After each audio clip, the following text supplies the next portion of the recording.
The call came on a Wednesday afternoon while I was reviewing term sheets in my downtown office. Marcus's voice had that practiced smoothness he used when delivering bad news he'd already decided was reasonable.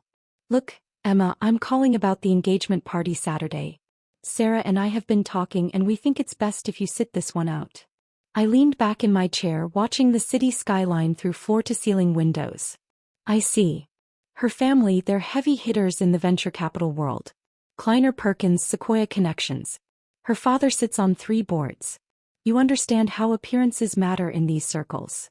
He paused as if waiting for me to argue. When I didn't, he continued. "It's not personal. It's just, you're still doing that nonprofit thing, right?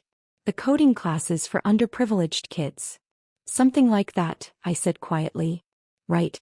Well, Sarah's crowd, they're all Stanford MBA types, tech founders, Series B and C people. I just don't want you feeling out of place. You know how mom gets when you're uncomfortable at family events." She hovers. "It makes everyone tense." Through my office window I could see the NeuralCore logo on the building across the street. One of my portfolio companies. Their valuation had just hit $2.3 billion. "Marcus, it's fine. I understand. You're taking this really well." He sounded relieved. "I told Sarah you'd be cool about it." She was worried. "You know how sisters can get territorial about their brothers." I smiled at that. Sarah Hartwell. I'd read her LinkedIn profile after Marcus first mentioned her. Wharton MBA, 3 years at Goldman Sachs, now a junior associate at her father's mid-tier VC firm. Impressive credentials. She'd probably spent the last 6 months imagining her future sister-in-law as some kind of social liability. "Tell Sarah congratulations from me," I said. "Will do. Hey, maybe we can grab coffee next month? Catch up properly." "Maybe." After he hung up, I returned to the term sheet in front of me. My CFO, David Chin, knocked and entered without waiting for permission. One of the privileges of working together for 8 years. "The Bloomberg interview goes live tonight at 6, he said, dropping into the chair across from my desk. "Pierre wants to know if you've changed your mind about the cover photo. The one where I'm standing in the server room? They think the casual genius in her natural habitat angle plays well. Tech press eats that stuff up." He studied my face. "What's wrong?" "Family stuff." David had been there from the beginning, back when Neuralsphere was just me and 3 MIT dropouts working out of a Cambridge warehouse. He'd watched me build the AI infrastructure that now powered 17 of the Fortune 500's predictive analytics systems. He'd also met my family exactly once at my father's 65th birthday, and spent the entire evening looking confused. "Your brother," he guessed. "Engagement party. I'm uninvited. His fiancée's family are venture capitalists and I'd lower the room's status." David stared at me for 3 full seconds, then started laughing. Not polite laughter, the kind that makes your eyes water. "Stop," I said, but I was smiling too. Emma Caldwell, whose Series C just closed at $180 million, whose AI platform is licensed by Microsoft, Tesla, and the Department of Defense, whose personal net worth Forbes estimated at $340 million last year, that Emma Caldwell would lower the status of a room full of venture capitalists. My family doesn't know about any of that. How is that still possible? It was a fair question. I'd been building Neuralsphere for 9 years. We had 240 employees. Our office took up 4 floors in a downtown high-rise. I'd been featured in TechCrunch, Wired, and The Wall Street Journal. I'd given a keynote at Web Summit in Lisbon. But my family still thought I ran coding workshops for low-income teenagers. I hadn't exactly lied. I did run those workshops, every Saturday morning in our community outreach space. I just hadn't mentioned the multimillion-dollar company that funded them. "They never asked the right questions," I said finally. "And I never volunteered information."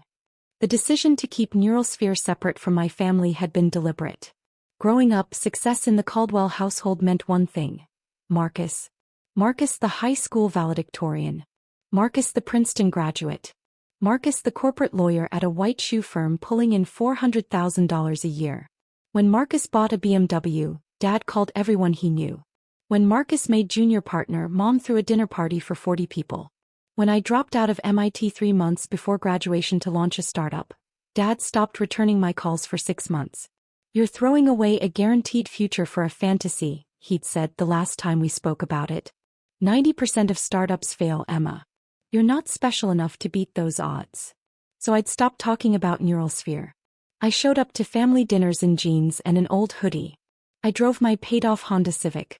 When they asked about work, I talked about the coding classes, which were real, and let them assume that was my entire life. Watching them dismiss me became a kind of anthropological study. Mom would sigh about my phase, that had lasted almost a decade. Dad would make pointed comments about real careers and security. Marcus would offer to connect me with contacts who might have entry-level positions in tech support. I took notes. I remembered every dismissive comment, every pitying look, every time they changed the subject when someone asked what I did for work. "You're enjoying this," David said, watching my face. "I'm enjoying building something that matters. The family stuff is just background noise. Background noise that just uninvited you from a party." My phone buzzed. A text from my mother. "Marcus explained about Saturday. Probably for the best, sweetheart. You can visit me Sunday instead. We'll have a nice quiet lunch, just us." Translation: she agreed I wasn't suitable for the engagement party's elevated company. Another text, this one from Marcus. "Sarah's relieved you understand. She was stressed about the optics. You're a good sister." "The Bloomberg piece goes live in 3 hours," David said, checking his watch. "After that, this whole charade gets a lot harder to maintain." I know. The interview had been scheduled for months. Samantha Wolf, Bloomberg senior tech correspondent, had spent 6 hours with me last month. We talked about NeuralSphere's architecture, our expansion into predictive modeling for healthcare, the ethical frameworks we'd built around AI decision-making. She'd asked about my background, my journey, what drove me. I'd mentioned being underestimated. I'd mentioned the power of working quietly while others made noise. I'd mentioned my Saturday coding workshops and how teaching kept me grounded. I hadn't mentioned my family. That felt like giving them importance they hadn't earned.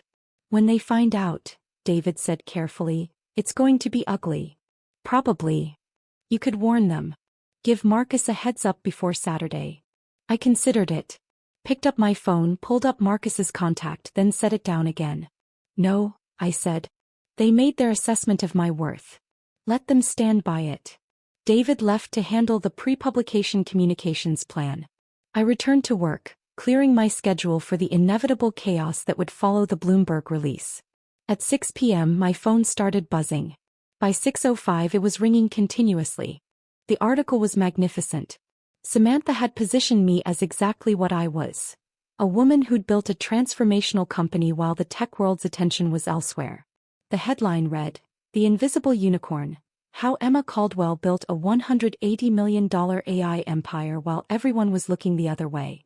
There was a photo of me in our server room, arms crossed, slight smile. The caption noted that NeuralSphere's proprietary algorithms now influenced everything from traffic patterns in major cities to FDA drug approval predictions. The article mentioned my MIT background, how I'd been recruited by every major tech company before dropping out to start NeuralSphere. It detailed our client list: Microsoft, Tesla, Lockheed Martin, Johns Hopkins, the Department of Homeland Security. It included a quote from one of our board members, a former Google VP, calling me the most strategically brilliant founder I've worked with in 30 years. It mentioned the $180 million Series C funding round we'd closed the previous month, led by Andreessen Horowitz and joined by Sequoia Capital. Yes, that's Sequoia, the one Sarah's father supposedly had connections to. And it mentioned, almost as an afterthought, that I still taught coding classes every Saturday to high school students in underserved communities. Because technical excellence without social responsibility is just ego, I'd told Samantha. By 6:30 I had texts from 3 board members, 5 investors and a dozen journalists requesting interviews. Forbes wanted to schedule a photo shoot. TechCrunch wanted me on their podcast. An executive recruiter informed me that 3 Fortune 100 CEOs had reached out asking if I'd consider board positions. Nothing from my family. I drove home to my brownstone in Cambridge, purchased for $2.3 million 3 years ago, renovated carefully, filled with books and art and the kind of comfortable furniture you buy when you know you'll never need to move. My neighbors thought I was a remote consultant for some vague tech company. They were friendly but incurious, which suited me perfectly. Thursday morning I taught my regular coding class. 16 students, ages 14 to 18, learning Python and basic machine learning concepts. This was the part of my week I protected fiercely, the thing that kept me connected to why I'd started Neuralsphere in the first place. Technology should be accessible. Success should lift others. Power should be used to open doors, not close them. The kids knew I worked in tech. A few had seen the Bloomberg article. One of their teachers had sent it around as an inspirational example. "Ms. Caldwell," Janaya asked during break, "is that really you? The article said your company is worth hundreds of millions of dollars." "The company's worth that much," I clarified. "I just built it." "But you're actually rich?" "I'm comfortable," I said carefully. "And I still show up here every Saturday because this matters more than any amount of money." Marcus called that afternoon. I let it go to voicemail. Hey, listen. Someone at Sarah's firm sent around this Bloomberg article and there's a woman in it named Emma Caldwell. Same name as you, right? Weird coincidence. Anyway, call me back." I deleted the voicemail without responding. Friday my mother called. I answered because she rarely called during work hours. "Emma, the strangest thing. Your father's golf partner mentioned seeing an article about an Emma Caldwell who runs some big tech company. We told him it must be a different person, but he seemed quite sure. He even showed us a photo on his phone and Bill swears it looked just like you." "Mom, I'm in a meeting." "Of course, dear. We just thought it was funny. Imagine if it actually was you." She laughed at the absurdity. I hung up without commenting. Saturday morning arrived with clear skies and temperatures in the mid-60s. Perfect engagement party weather. I taught my coding class, went for a run along the Charles River, and spent the afternoon reading acquisition proposals from two companies interested in purchasing minority stakes in Neuralsphere. At 6 p.m., Marcus's engagement party began at the Four Seasons overlooking Boston Harbor. I wasn't there, of course. I was at home, making pasta and watching the early returns on Neuralsphere's newest contract, a $43 million deal with the European Union for climate prediction modeling. My phone started ringing at 7:30. "Marcus, Emma, where are you?" I let it go to voicemail.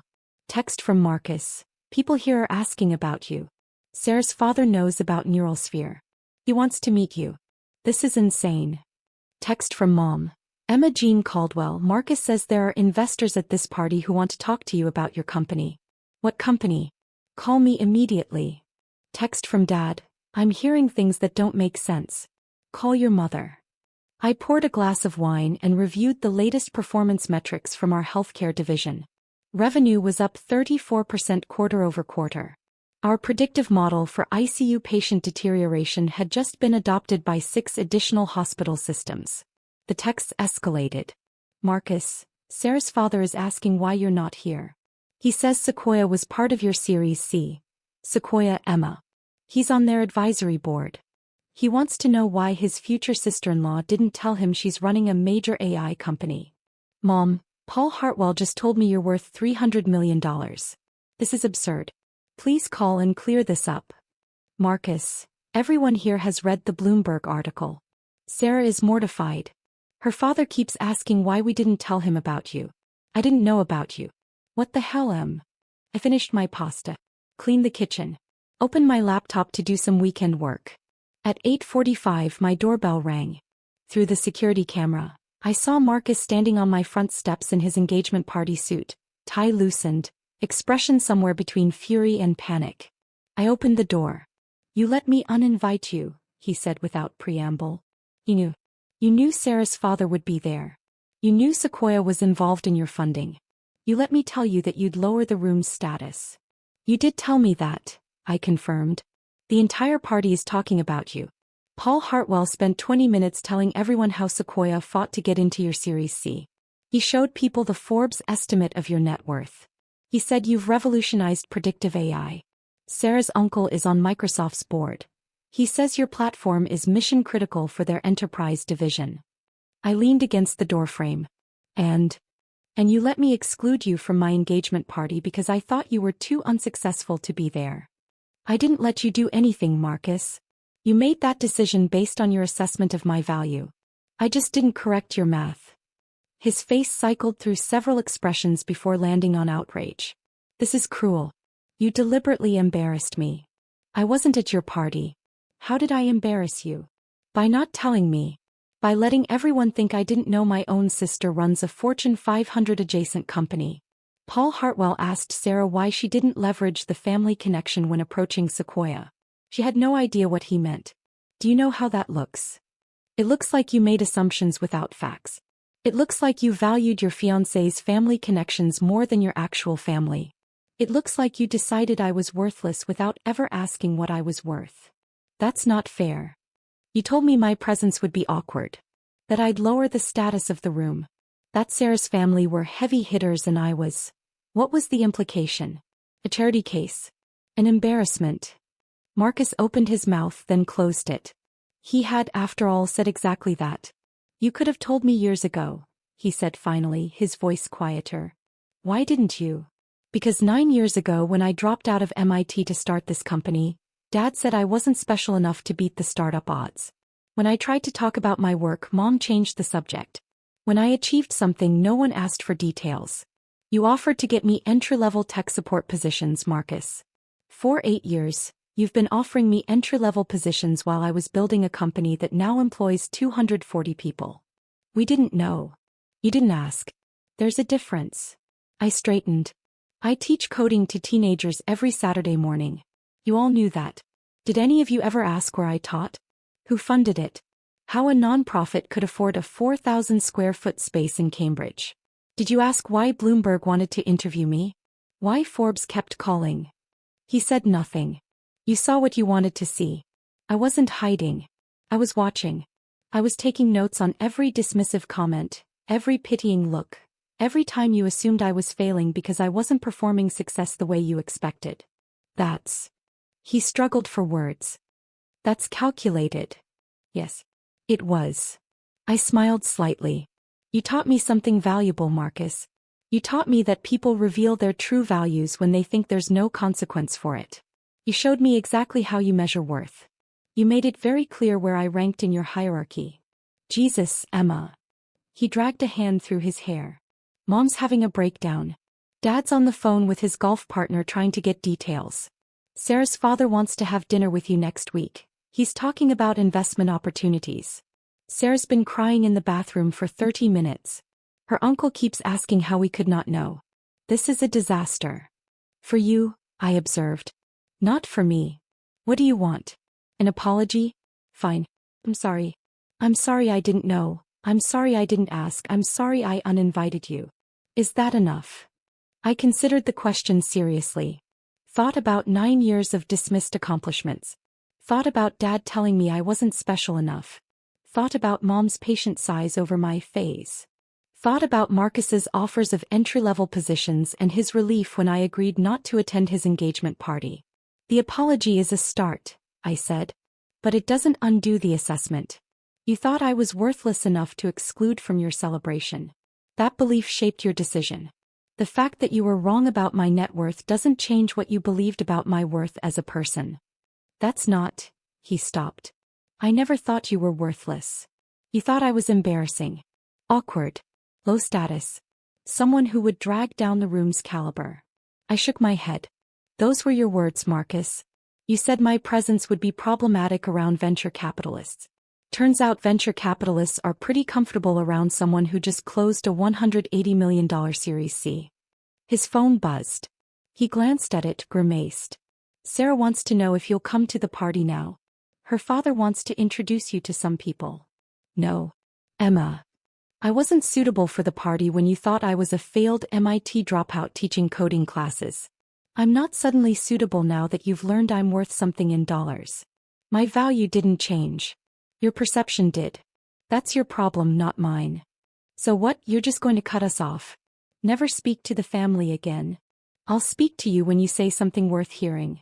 When Mom stops calling my career a phase. When Dad stops offering advice on job security. When you stop measuring my worth in terms of whether I embarrass you. I started to close the door. Wait, Marcus said. Sarah's father, he really does want to meet you. He's talking about Sequoia potentially funding your Series D. He knows people at Kleiner Perkins at Benchmark. This could be important for your company. I paused, smiled. Marcus, Sequoia already has our contact information. If Paul Hartwell wants to discuss future funding, he can reach out through our CFO like everyone else. I don't need my brother's fiancé's father's connections. That's what you never understood. I never needed what you had. I built my own. His phone rang. He looked at me. It's Sarah. You should answer. It's your engagement party after all. Emma. Congratulations on your engagement, Marcus. I hope you and Sarah are very happy together. I really do. I closed the door gently but firmly. Through the security camera, I watched him stand on my steps for another minute before finally answering his phone and walking back to his car. Inside, my phone was buzzing with messages. Mom wanted to talk. Dad wanted explanations. Marcus wanted me to reconsider. Sarah. I had a text from a number I didn't recognize introducing herself as Sarah Hartwell and apologizing for the misunderstanding. There was also a message from Paul Hartwell himself sent through LinkedIn. Ms. Caldwell, I'm mortified by my daughter's family's treatment of you this week. I've been following Neurosphere's progress for 2 years. Would very much like to discuss future collaboration. My apologies for the circumstances of this introduction. Paul Hartwell. I responded, Mr. Hartwell, thank you for reaching out. Please contact David Chin, our CFO, to schedule a formal meeting. Looking forward to discussing Neurosphere's trajectory. Best regards, Emma. Professional. Pling. No acknowledgement of the family connection. Sunday morning I taught my coding class. Janaya had made significant progress on her machine learning project, a model to predict optimal bus routes based on ridership patterns. I spent extra time with her, explaining the mathematics behind gradient descent, watching her face light up as the concepts clicked. This was success. Not the money, not the Bloomberg profile, not the revenge of watching Marcus squirm at his engagement party. This, passing knowledge to someone hungry for it, watching curiosity transform into competence, knowing that 16 students would leave my class with skills that could change their trajectories. Monday morning, David arrived at my office with coffee and a knowing look. So, he said, how was your weekend? Quiet. Productive. Your brother called our main line Saturday night. Left a message asking for me to call him about the family situation. Don't. Wasn't planning to. He sipped his coffee. Paul Hartwell's office called this morning. Wants to schedule lunch. I told them we'd review our calendar and get back to them. Make him wait a week. We're not desperate. Never thought we were. He paused. Your family's going to keep calling. Probably. Eventually you'll have to talk to them. Eventually, I agreed. When they're ready to have an actual conversation instead of trying to retrofit me into a narrative that makes them feel better about their assumptions. David nodded. He understood. He'd been there when Neurosphere was just a concept and a warehouse lease. He'd watched me work 18-hour days, sleep on a cot in the office, exist on coffee and determination. He'd seen me rebuild our core algorithm from scratch when the first version failed. He'd been in the room when we landed our first Fortune 500 client. He knew this company wasn't luck or timing. It was relentless, strategic, calculated work. The same kind of calculation that had let me watch my family dismiss me for 9 years while I built something undeniable. You're not cruel, he said quietly. You're just done pretending their perception matters more than reality. Exactly. A week later, Marcus showed up at my office. He'd apparently charmed his way past security by dropping Paul Hartwell's name. David escorted him up personally, more out of curiosity than courtesy. Marcus looked around my space. The corner office with city views, the minimalist aesthetic, the wall of achievements and patents, the photo of me shaking hands with the Secretary of Commerce. This is what you do, he said. This is what you've been doing. Yes.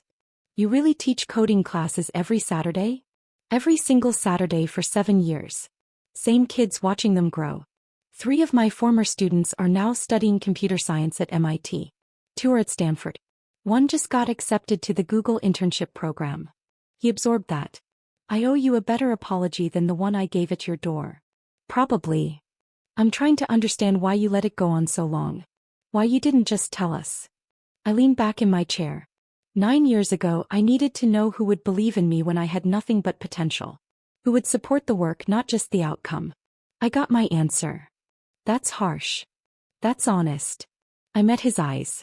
David Chin believed in me when Neurosphere was 3 people in a warehouse. My first investors believed in me when we had no revenue and an untested product. My team believed in me through 2 failed pivots and a near bankruptcy. You know who never believed in me? The people who shared my DNA. We would have. No. You would have believed in the MIT degree if I'd finished it. You would have believed in a corporate job at a recognizable company. You would have believed in conventional markers of success. You never would have believed in a 22-year-old dropout with a dream and a whiteboard full of algorithms. Marcus sat down uninvited. Sarah called off the engagement. I blinked. What? Last Tuesday. She said the situation showed fundamental differences in values. Her father agreed. Paul Hartwell told her that a family that could overlook someone like you in their midst wasn't the family he wanted his daughter marrying into. I processed that. Marcus, I'm sorry. Don't be. She was right. He looked exhausted. I've spent the last week thinking about every conversation we've had in the past 9 years. Every time you tried to tell me about your work and I changed the subject. Every time I offered to help you find a real job. Every time I compared you to my success and felt superior. Marcus. I'm not here for forgiveness. I'm here because I need to understand something. He leaned forward. Did you enjoy it? Watching me make a fool of myself. I considered lying. Decided he'd earned honesty. Parts of it, yes. Saturday night when you showed up at my door furious because your assessment of me was wrong. That was satisfying. Watching you realize that every pitying comment, every dismissive assumption, was about your limitations, not mine. Yes, I enjoyed that. He flinched but nodded. Fair enough. But Marcus, I didn't build NeuralSphere to spite you. I built it because I saw a problem I could solve. I kept it secret because I needed to work without the weight of family expectations and assumptions. The fact that it also revealed who you really are, that was a side benefit. Who am I? Someone who measures worth in conventional metrics. Someone who values appearance over substance. Someone who can love his sister but not respect her. I softened slightly. You're not a bad person, Marcus. You're just limited by your own definitions of success. He stood, walked to the window, looked out at the city. I told Mom and Dad everything. Showed them the Bloomberg article, the Forbes estimate, explained what you've built. Dad cried. I've never seen him cry. What did he say? That he failed you. That he should have asked more questions, shown more interest, believed in you when it mattered. Something in my chest tightened. I pushed it away. What do you want, Marcus? Why are you here? To tell you that we were wrong. Completely, fundamentally wrong. To ask if there's any path back to being your family. I don't know, I said honestly. I'm not interested in a relationship based on my net worth. I'm not interested in suddenly being valued because I'm successful in terms you recognize. If you want to be my family again, it has to be because you actually see me, not because Bloomberg told you who I am. How do we do that? Start by asking questions instead of making assumptions. Show up for things that matter, like my Saturday coding classes. Learn about my work not because it's impressive but because it's mine. Stop measuring my worth in terms of how I reflect on you. Marcus nodded slowly. I can try. Trying is good. Results are better. He moved toward the door, then paused. For what it's worth, I'm proud of you. I should have said that years ago. Yes, I agreed. You should have. After he left, David appeared in the doorway. That was surprisingly mature, he observed. He got dumped and publicly humiliated. Tends to inspire reflection. Are you going to let them back in? I thought about it. Thought about Saturday mornings with my students, about building something meaningful, about the people who'd believed in me when belief was all I needed. Maybe, I said. On my terms. If they earn it. Good boundaries. I learned from the best. I smiled at him. We've got the EU presentation next week. Ready. Always. We returned to work, to the actual substance of success. Solving problems, building systems, creating value.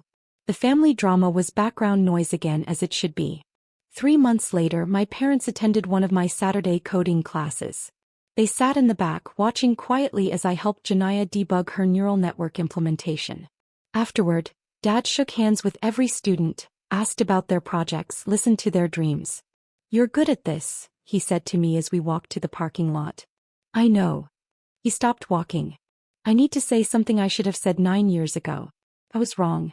I was wrong about you dropping out, wrong about your potential, wrong about what matters. You didn't just beat the startup odds. You revolutionized an entire sector. And more importantly, you used your success to lift others. That's who you are. I missed it because I was looking for something else. What were you looking for? A version of success I understood. The version I achieved. I wanted you to be safe, secure, conventional. I didn't trust you to create your own definition. He met my eyes. I'm sorry. You deserved a father who believed in you without proof. It wasn't enough to undo 9 years. But it was a start. Come next Saturday, I said. Janaya's presenting her final project. She's brilliant, and she needs people to see her brilliance. I'll be there. He was. And the Saturday after that. And the one after that. Marcus attended too, bringing coffee for everyone and asking smart questions about machine learning applications.